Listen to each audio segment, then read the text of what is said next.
Всем добрый вечер. Давайте посмотрим, что покажет нам блюдце на ближайшее время.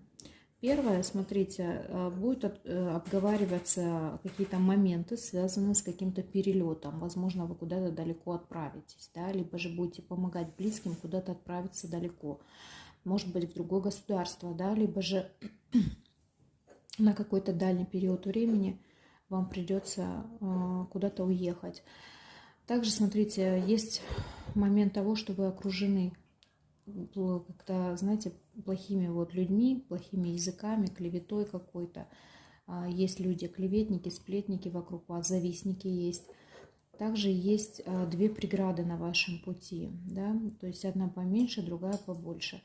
Но вы знаете, тут будет сумма какая-то крупная идти к вам в руки. Благодаря этой сумме откроется дорога и будет решение.